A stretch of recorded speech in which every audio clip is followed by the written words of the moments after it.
Cet après-midi, dans le nom merveilleux et glorieux du Seigneur Jésus-Christ, nous sommes un peuple dans la joie, un peuple glorieux, parce que Dieu nous a bénis de ses grandes richesses. Cet après-midi, nous sommes infiniment dans la joie de célébrer et de louer notre Seigneur Jésus-Christ. Nous le louons pour beaucoup de hauts faits qu'il a fait pour nous. La première des choses, cet après-midi, j'aimerais vous demander d'oublier 2020. Nous avons célébré et reçu de grandes richesses dans la présence du Seigneur le 31 décembre 2020. Ce qui va faire que aujourd'hui, le 3 janvier 2021, je demande à tout le monde d'oublier 2020.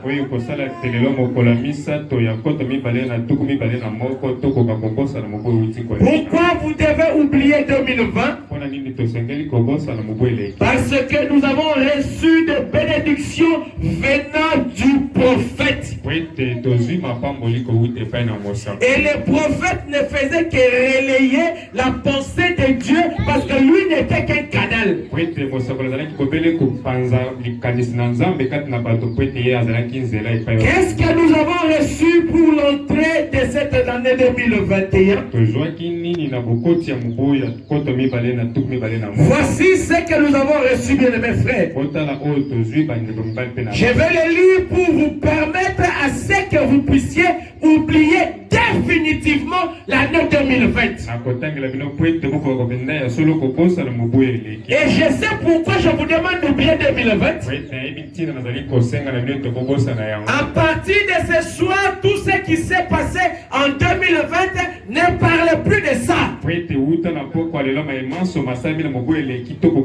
Je voulais me marier, ne parle plus de ça. Dis que je vais me marier. Alléluia. J'ai cherché un travail, je n'ai pas trouvé. Ne parle plus de ça. Dis que j'ai un travail. Je voulais oublier les je voulais. Pourquoi vous allez oublier les je voulais? Parce que voici ce que Dieu nous a donné au travers de son merveilleux messager. Dans Apocalypse chapitre 4e, au début là, verset 1, dans notre paragraphe 1, dans notre traduction c'est 14 à 15. Écoutez ce qu'il a dit. Maintenant, j'aimerais dire ceci avant de commencer.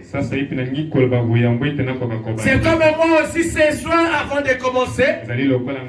J'aimerais dire ceci. Qu'est-ce que j'aimerais dire? C'est vous demander d'oublier l'année 2020. Et qu'est-ce que je dis encore? C'est vous souhaiter à chacun de vous tous l'année nouvelle la plus fructueuse, la plus bénie, et l'année de bonne santé. Que Dieu soit avec vous. Puissiez-vous prospérer à la fois. Alléluia. À la fois. Ce n'est pas une fois seulement. Mais ici c'est à la fois, au même moment. Alléluia.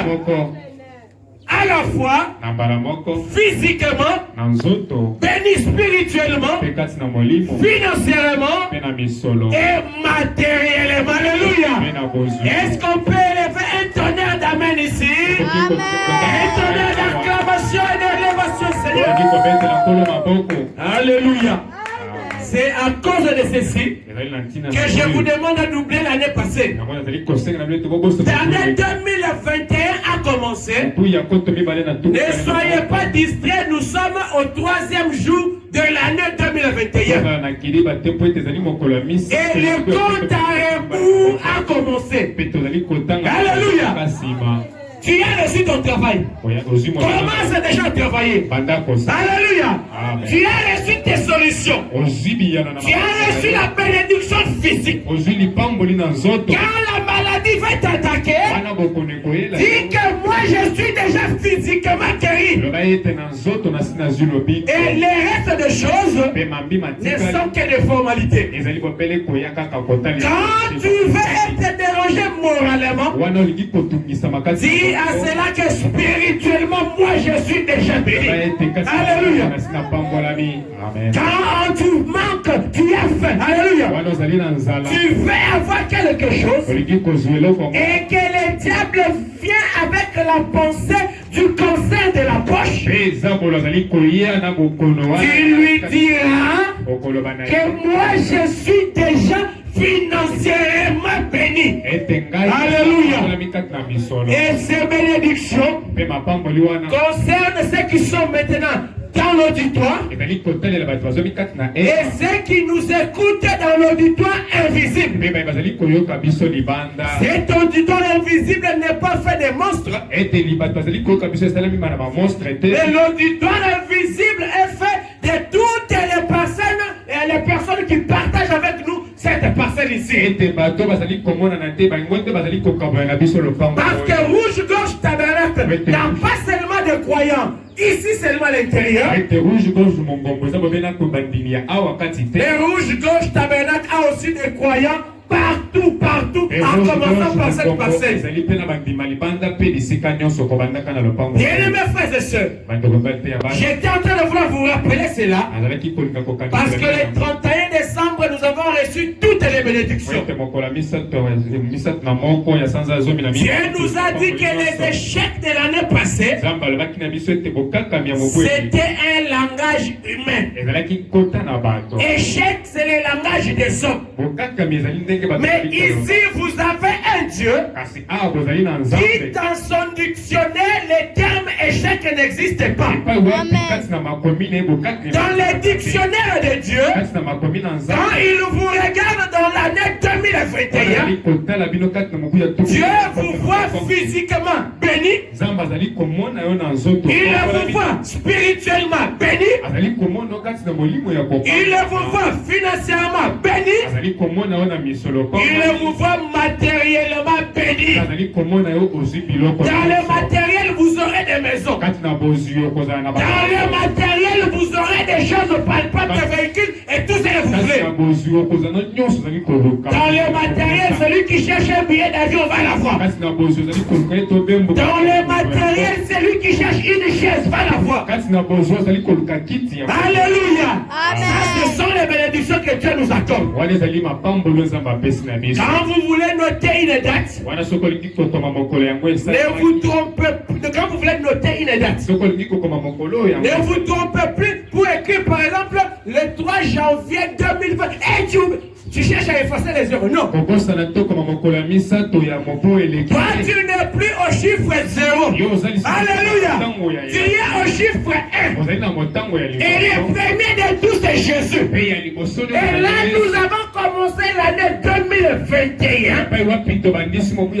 Il est en train de signer la récupération de tout ce qu'on n'a pas eu en 2020. Et 1 signifie le début. Le début de la bénédiction matérielle. Le début de la bénédiction spirituelle. Le début de la bénédiction financière.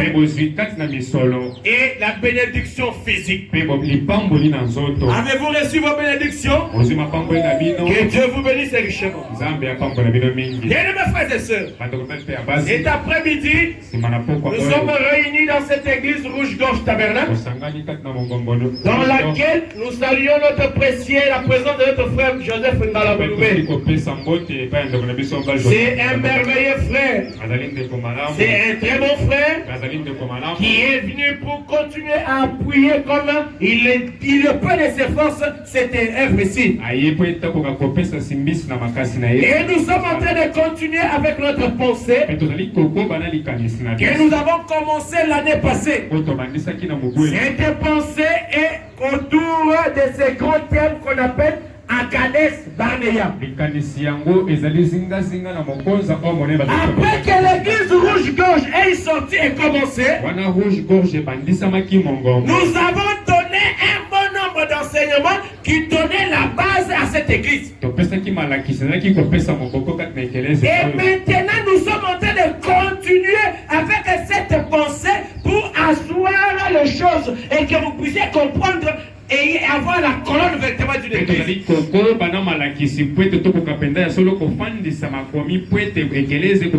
Les frères Benjamin, les frères Lescon, la sœur Kankou, la sœur Gloria et tout le monde qui est ici, vous êtes appelés à avoir la connaissance dans la parole. C'est comme ça que nous avons commencé avec le premier sous-thème, la révélation. Dans la révélation, nous avons montré qu'il faut avoir la révélation qui est la clé et la base de toute la vie chrétienne. Cette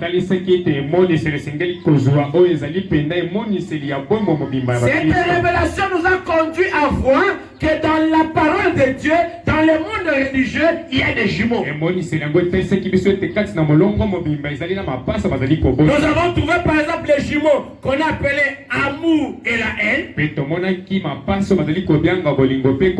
Nous avons vu des jumeaux qu'on appelait Caïn et Abel. Nous vous avons juste montré un début de comment Caïn et Abel étaient jumeaux. Pour comprendre comment Caïn et Abel étaient jumeaux, nous vous avons promis que nous allons nous étaler les jours qui viennent dans la prédication, la sémence du serpent. Mais néanmoins, par la révélation, nous avons touché quelques éléments de la parole dans la Bible qui vous ont montré pour que vous puissiez comprendre que Caïn et Abel étaient des jumeaux. Et chaque fois qu'il y a des jumeaux, il y a un esprit de combat qui se combat l'un à l'autre. La haine combat l'amour. Tout comme nous avons vu Caïn qui est en train de combattre Abel. Et le combat de Caïn et Abel s'est soldé par le tout premier assassin du monde. Le tout premier assassin du monde fut Caïn. Et nous avons dit que c'était une chose qui reflétait la réalité. Parce que par la révélation, la véritable adoration, c'est avec le sang. Sans effusion du sang, point de pardon des péchés. Alléluia. Pas de part d'effusion de sang, point de pardon des péchés. Et comme il fallait le sang, Caïn qui était la descendance de Lucifer pensait que le sang d'Abel donnerait la solution. C'est comme ça que nous vous avons dit que ce sang ne pouvait pas donner la solution parce que ce n'était pas le sang approprié. Et nous sommes montés dans les Écritures pour voir que les sangs qualifiés, les sangs qu'il fallait, c'était le sang du Seigneur Jésus-Christ. Et ce sang a été déversé sur le bois du Calvaire. Et depuis lors, la terre a été purifiée. Et quand la terre a été purifiée, il fallait qu'il y ait des semences qui germent. Et ainsi, pour que tu sois une semence de Dieu, tu devais reconnaître que le sang était aspergé sur la terre. Et comment tu allais savoir que cela était tombé sur la terre? C'est en répondant à l'appel, parce que le sang du juste Abel qui est. Alléluia. Quand Abel était mort, Dieu a dit à Caïn que le cri du sang de ton frère moyen monté vers chez moi. Alléluia. Donc les sangs continuent à crier. Mais nous avons vu que dans chaque époque et chaque génération, Dieu a placé un sang. Alléluia. C'est le sang de Jésus-Christ qui continue à faire son action. Mais ce sang-là n'est plus un sang chimique. Ce n'est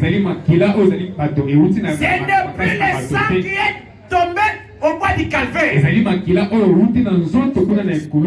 par la parole de Dieu, par la révélation, par le prophète, nous avons vu que le sang aujourd'hui, c'est le message du temps de la fin. Église, vous êtes là? Ça, c'est ce qu'on a vu dans la partie de la révélation. Et quand nous avons placé une virgule sur la révélation, nous sommes allés toucher maintenant c'est quoi le prophète. Parce que nous avons vu que le sang, c'était le message du temps de la fin. Et qui nous a dit ça? C'est le prophète messager. Mais maintenant, qui est un prophète? Alléluia. C'est quoi un prophète? Comment quelqu'un peut venir nous dire que le message c'est le sang et nous croyons? Pourquoi moi je crois au prophète? Pourquoi on doit croire au prophète? Qui est un prophète? C'est cela le deuxième sous-thème de cette grande prédication à Kadesh Barnea. Voilà pourquoi, bien mes frères, nous vous demandons de vous lever. Nous allons lire la Bible dans Josué, le premier chapitre. Nous prenons le premier verset jusqu'au 9e verset. Nous commençons, je disais Josué chapitre 1er. La lecture commence au verset 1er jusqu'au 9e verset. Vous y êtes? Après la mort de Moïse, serviteur de l'Éternel. Après la mort de qui? De Moïse, serviteur de l'Éternel. L'Éternel dit à Josué, fils de Nun, serviteur de Moïse. Avez-vous tous lu? Dans vos Bibles, c'est comme ça. Vous, c'est pas dans ma Bible. Après la mort de Moïse, serviteur de l'Éternel. Donc c'est Moïse qui était serviteur de l'Éternel. Et Josué, plutôt, l'Éternel dit à Josué, fils de Nun, serviteur de Moïse. Alléluia. On continue, on va ouvrir cela. Moïse, mon serviteur, est mort. Maintenant lève-toi, passe ce Jourdain, toi et tous ces peuples, pour entrer dans le pays que je te donne. Non, que le pays que je donne aux enfants d'Israël. Tous les que foulera la plante de vos pieds, je vous les donne comme je l'ai dit à Moïse. Ceci est en train de rejoindre les bénédictions dont j'ai parlé ici pour l'année 2021. Partout vous piétinerez tout ce que vous désireriez, et Dieu vous l'accorde. Vous aurez pour territoire depuis le désert et le Liban jusqu'au fleuve, le fleuve de l'Euphrate, tout le pays des Hétiens, jusqu'à la grande mer vers le soleil couchant. Il tiendra devant toi tant que tu vivras. Et c'est moi vous informer que jusqu'aujourd'hui, Israël ne perd aucune bataille. Alléluia. Quand vous attendez une bombe des Palestiniens, des fois zéro mort chez les Israéliens. Mais quand Israël rétorque. C'est des milliers de morts. Ça tire son origine à partir d'ici. Tu ne perdras aucune bataille tant que tu vivras. Nul ne tiendra devant toi. Alléluia. Écoutez maintenant. Je serai avec toi comme j'ai été avec Moïse. Je ne te délaisserai point. Je ne t'abandonnerai point. Fortifie-toi et prends courage. Car c'est toi qui mettras ces peuples en possession du pays que je jurerai à leur père de leur donner. Fortifie-toi seulement et aie bon courage en agissant fidèlement selon toute la loi de Moïse. Mon serviteur t'a prescrit. Et t'en détourne ni à droite ni à gauche, afin de réussir dans tout ce que tu entreprendras. Et ce livre de la loi ne s'éloigne point de ta bouche. Médite-le nuit et jour et nuit, pour agir fidèlement selon tout ce qui est écrit. Ah, c'est alors que tu auras du succès dans tes entreprises. N'ai-je pas donné cet ordre? Fortifie-toi et prends courage. Ne t'effraie point et ne t'épouvante point. Car l'Éternel ton Dieu est avec toi dans tout ce pays. Est avec toi dans tout ce que tu entreprendras. Seigneur Dieu Tout-Puissant, nous t'avons aimé et nous t'aimerons, Seigneur Jésus-Christ, pour toujours. Cet après-midi, nous te confions la lecture que nous avons lue en tes saintes mains. Descends pour bénir tes enfants par l'audition de ta parole. Envoie l'onction du service, Seigneur, tout pour ta gloire, au nom de Jésus-Christ. Amen. Bien aimé, vous pouvez vous mettre. Avec cette lecture que nous avons faite, nous sommes en train de voir ce sujet à Kadesh Barnea. Et nous sommes en train de voir l'intitulé qui est le prophète. Et bien aimés frères et sœurs, ce sujet n'est pas pris au hasard. C'est parce que les croyants, le peuple de Dieu doivent connaître ce qui est un prophète. Les croyants doivent accorder à un prophète l'importance d'un prophète. Si vous ne comprenez pas l'importance d'un prophète, si vous ne connaissez pas qui est un prophète, vous allez agir comme le reste du monde en manquant du respect au prophète. Regardez déjà, je vous ai dit ici au premier verset, il est dit après la mort de Moïse, serviteur de l'Éternel. L'Éternel dit à Josué, fils de Nun, qui était serviteur de Moïse. Ça veut dire que même moi tel que vous me voyez là, ici là, Moïse était le patron d'une génération. Moïse était le chef d'une grande génération à laquelle Dieu lui avait donné. Moïse avait reçu la mission de Dieu de conduire les enfants d'Israël. Parce que je vous ai dit que nous sommes dans la prédication, l'Exode. Nous avons reçu le premier Exode avec Moïse. Le deuxième Exode avec Jésus. Et le troisième Exode dans lequel nous sommes avec un prophète. Je vous ai dit que pas de prophète, pas d'Exode. Le premier Exode, nous avons eu un prophète Moïse. C'est pourquoi l'Exode a eu lieu. Aussi longtemps que Dieu n'avait pas trouvé un prophète ou n'avait pas fidèle Moïse, l'Exode n'avait pas commencé. C'est pourquoi je vous ai dit le jeudi qu'un prophète, quand il n'est pas là, pas d'Exode, parce qu'il peut retarder le programme homme de Dieu. Quand Dieu avait promis à Abraham que ta progéniture séjournerait dans un pays étranger, il leur avait dit qu'après 400 ans, je viendrai les libérer. Mais quand les 400 années ont été totalisées, Moïse était là-bas, dans la maison de Pharaon. Il a fallu que Dieu crée une circonstance pour que Moïse court, fuit et aille là-bas dans le désert.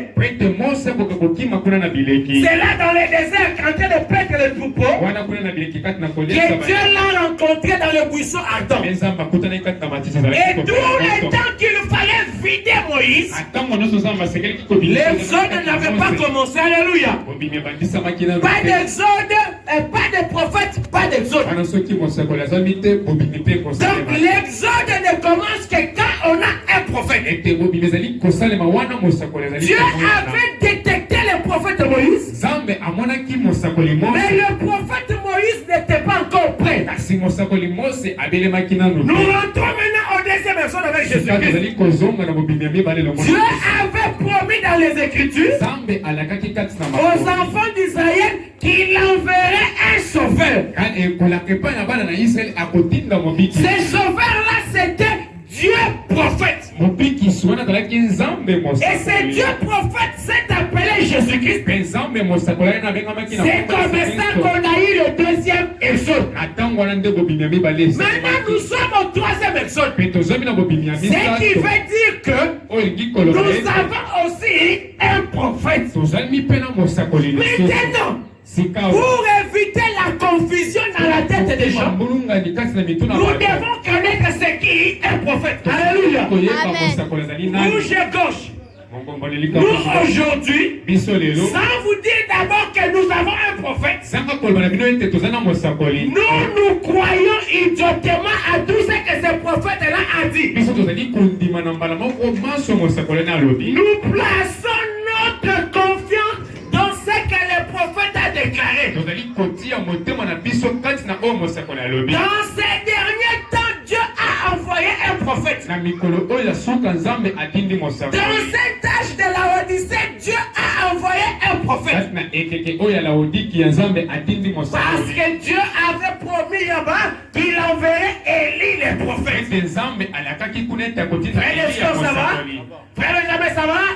Dieu avait promis qu'il enverrait un prophète. C'est Raminata, Dieu avait promis qu'il enverrait un prophète. Et quand le prophète arrive, les croyants ont le devoir de croire à tout ce que le prophète a déclaré. Église, vous me suivez? Quand un prophète parle, qu'est-ce que nous sommes appelés à faire?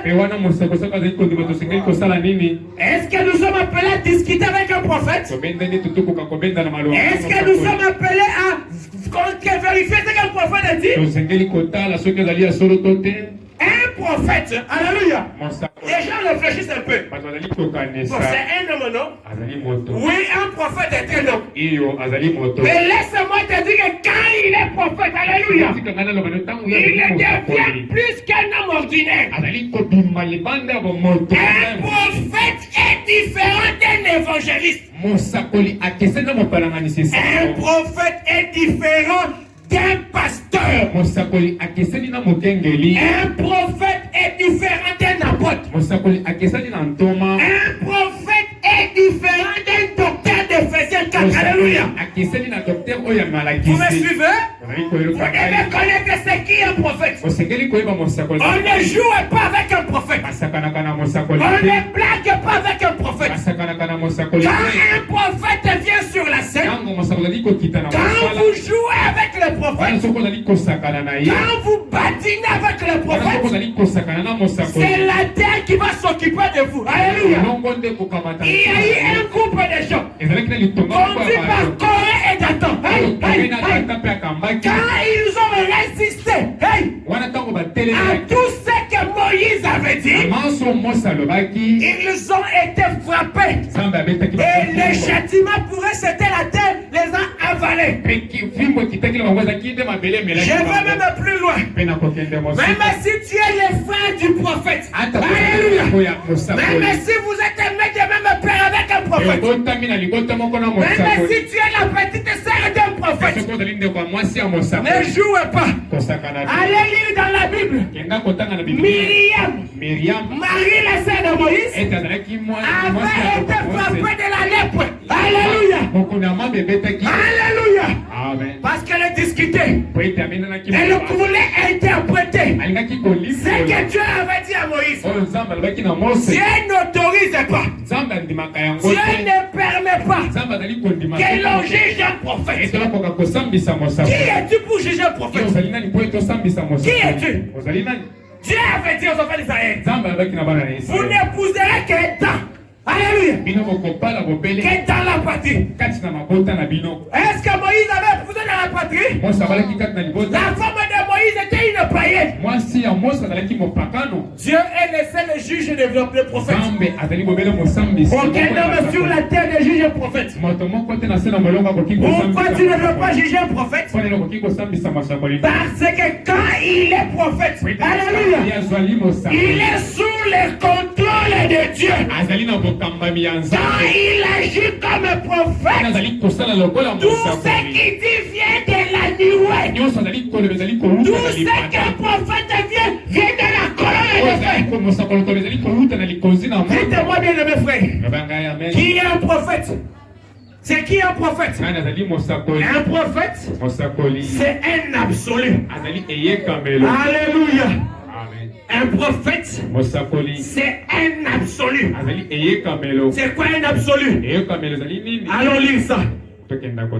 Prenons la prédication, l'absolu. Dans la prédication absolue, nous prenons ceci. La page. Un instant. Nous sommes dans l'absolu, la traduction de Suisse. À la page 7. J'aimerais que vous puissiez écrire. Venez à l'église avec des blocs-notes. Ceci est très important. Parce que cette prédication, beaucoup de gens ne connaissent pas ça. Beaucoup de gens ne connaissent pas l'importance d'un prophète. C'est ainsi qu'ils ont confondu les prophètes au Seigneur Jésus. Jésus est notre Dieu. Alléluia. Mais le prophète est son messager. Jésus est notre Seigneur. Le prophète est son ami. Alléluia. Quand Dieu envoie son ami, tout ce que Dieu a dit à son ami, nous avalons. Alléluia. Est-ce que vous croyez au prophète? Vous êtes déterminé à avaler le prophète? À avaler ce qu'il vous dit? C'est important pour votre santé spirituelle. Écoutez maintenant. Nous vous avons dit qu'un prophète c'est un absolu, n'est-ce pas? Mais cette prédication ne doit pas faire sujet de déclaration. Je viens là, je prononce des choses et vous n'avez pas de base. Bien-aimés frères, dès le jeudi et les autres fois que vous venez à l'église, amenez vos blocs-notes, amenez vos stylos. Vous devez avoir ceci gravé en vous. Très bien-aimé, je dis. Très bien aimé, j'ai dit. C'est quoi un prophète? Un prophète, c'est un absolu. Prenons maintenant la prédication, l'absolu. La traduction de Suisse. À la page 7. Je prends, je compte là, je vois le troisième paragraphe. L'absolu, on définit l'absolu. L'absolu est quelque chose de définitif. Vous avez suivi?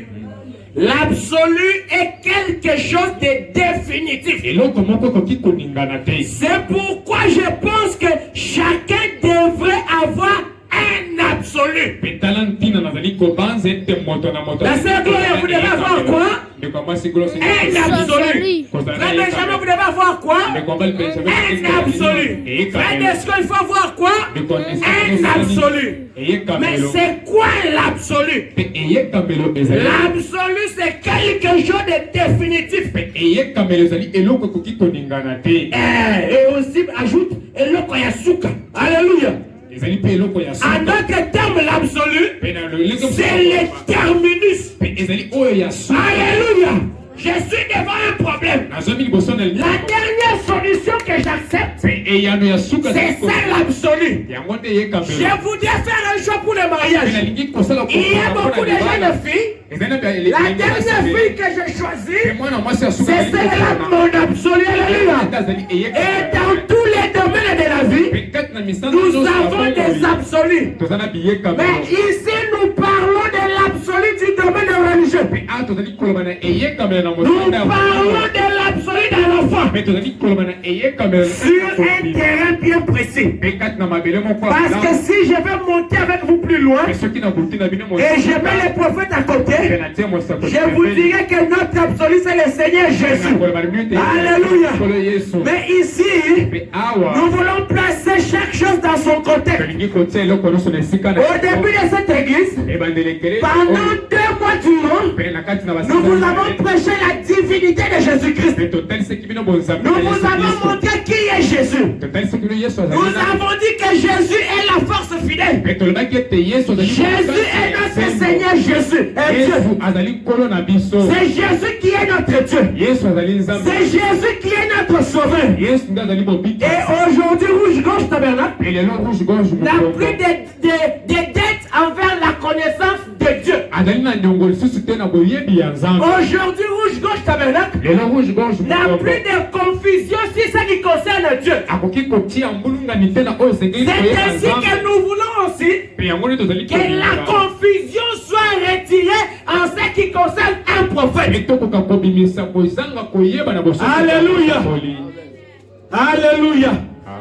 L'absolu est quelque chose de définitif. C'est pourquoi le prophète pense que chacun de nous devrait avoir un absolu. Il y a toujours eu un absolu dernier, un absolu derrière tout ce qui se fait de grand. Est-ce que vous comprenez? Il y a toujours eu un absolu derrière ce qui se fait de grand. Est-ce que la parole de Dieu c'est quelque chose de petit? Frère Benjamin, la parole de Dieu est quelque chose de léger. Comme la parole de Dieu c'est quelque chose de grand. Alléluia. Nous devons aussi avoir l'absolu. Alléluia. Et quiconque veut accomplir quelque chose doit avoir premièrement un absolu. Est-ce que nous croyons? Est-ce que nous sommes des croyants? Comment vous êtes des croyants? Premièrement, dans tout ce que vous devez avoir comme la foi, vous devez avoir un absolu. Écoutez maintenant. L'absolu, c'est cela qui vous conduit en toutes choses jusqu'à la main. Alléluia. Vous comprenez, hein? L'absolu, hein? C'est ce qui vous conduit dans toutes choses jusqu'à la main. La main veut dire que tu as décidé, tu as accepté, tu dis que c'est ça. Je ferai seulement ça. Alléluia. Pour que tu arrives à faire seulement ça, il te faut un absolu. Ça veut dire en d'autres termes, tout ce que l'absolu va te dire, tu es obligé de le faire. Alléluia. Est-ce que vous êtes avec moi? C'est ça un prophète. Tout ce que l'absolu te dit, même si tu ne comprends pas, tu es appelé à faire ça. Si un absolu me dit, ne touche pas à ça, même si moi je vais toucher, je vais faire des efforts pour ne pas toucher. Alléluia. Jusqu'à la main. jusqu'à la fin.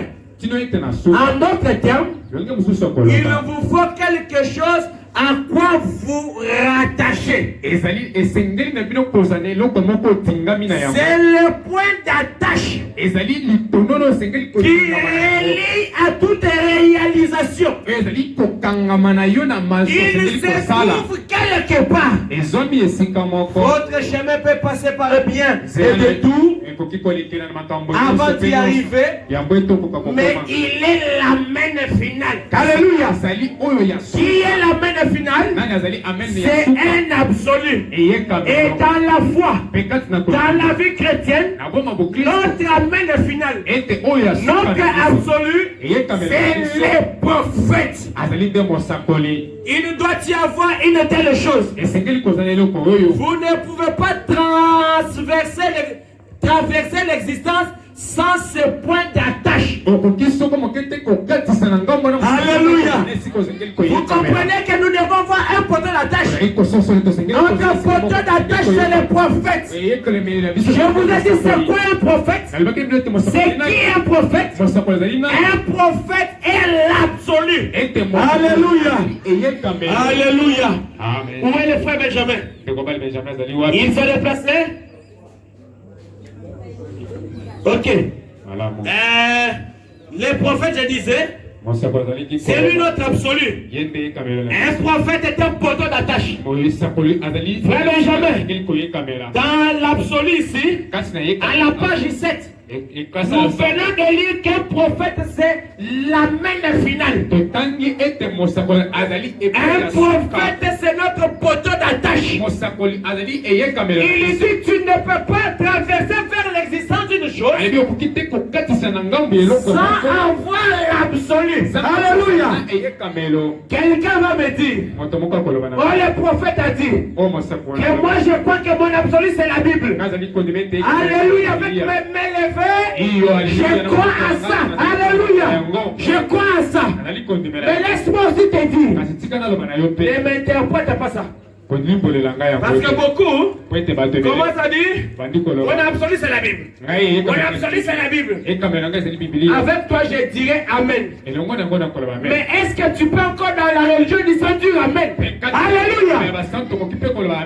Parce que ce n'est pas fini. Quand toi tu as dit la Bible c'est mon absolu, moi j'ai dit Amen. Mais quand moi aussi je dirais Alléluia, que tu parles de quelle Bible? Alléluia. Est-ce que tu peux aussi dire Amen? Suivez les prophètes. Oh Alléluia. Ce soir, nous sommes en train de parler du prophète. C'est quoi un prophète? Quand vous prenez la prédication, Christ est révélé dans sa propre parole. Nous sommes au paragraphe 50. Écoutez ce qu'il dit. Eh bien, chaque dénomination est un absolu pour ses croyants. Avant d'aller loin, c'est quoi une dénomination? Une dénomination pas dans la pratique. Une dénomination pas dans les choses à faire. Mais une dénomination dans l'appellation, ici c'est dans le sens d'une église. Ici, dénomination, c'est dans le sens d'une confession religieuse. Maintenant, nous ici, nous avons un message que nous croyons. Et la dénomination de ce message-là, c'est le message du temps de la fin. Donc nous croyons, alléluia, au message du temps de la fin. Maintenant il dit ici, chaque dénomination est un absolu pour ses croyants. Amen. Est-ce que tu crois au message du temps de la fin? Le message du temps de la fin, c'est ton absolu. Tu crois au message du temps de la fin? Oui. C'est ça ton absolu. Alléluia. Vous croyez au message du temps de la fin? C'est ça votre absolu. Alléluia. Est-ce que vous montez avec moi? Est-ce que vous comprenez? Alléluia. C'est la vérité. Écoutez. Mais pour moi, Et pour ce que j'espère conduire à Christ, c'est la Bible qui est notre absolu. Nous disons Amen. Mais de quelle Bible? Comment tu vois cette Bible-là? Est-ce que toi là, on t'a demandé de parler de la Bible? On t'a demandé d'interpréter la Bible? Est-ce qu'on t'a demandé de dépiécer la Bible? Non. Lui-même qui a parlé ici, il explique. Mais pour moi, c'est notre prophète Branham. Et pour ce que j'espère conduire à Christ, c'est la Bible qui est notre absolu. Car Dieu a dit que toutes les paroles d'homme soient mensonges et que ma parole soit la vérité. Et je crois que la Bible est l'absolu de Dieu. Alléluia. Peu importe ce qu'il compte, quiconque dit, elle est l'absolu. La Bible n'est pas un livre de système. Certainement pas. Ce n'est pas un livre de système ni un code moral. Alléluia. C'est pourquoi quand on vous rassemble dans une église, les filles de Sarah, la maman de Sarah, ça c'est un code moral. Même une maman bien éduquée, c'est apprendre à son enfant comment il faut respecter son mari. Une maison, une famille bien éduquée, c'est montrer aux enfants comment ils doivent s'habiller. Alléluia. C'est pourquoi la Bible est au-dessus de tous ces codes-là. La Bible est au-dessus du code moral. La Bible, ce n'est pas un livre de morale. Non, absolument pas. Ce n'est pas non plus un livre d'histoire. La livre n'est pas un livre de théologie. Alléluia. La Bible, c'est la révélation de Jésus-Christ. Et laissez acclamer le Seigneur Jésus. Alléluia. Vous comprenez que la Bible, c'est un livre d'histoire. C'est un livre de morale. Mais la Bible, c'est la révélation de Jésus. Maintenant, cette révélation de Jésus, on doit la comprendre comment? Par un prophète. Alléluia. C'est fort, hein? Non, c'est pas fort. C'est la vérité. La Bible, nous devons la comprendre par un prophète. Alléluia. Écoutez ce que le prophète dit. Je suis avec vous dans la prédication. Les événements modernes. Les événements modernes. Rendu clair par la prophétie. Alléluia. Je prends le paragraphe 47 d'abord. Où on nous donne encore la pensée de la Bible.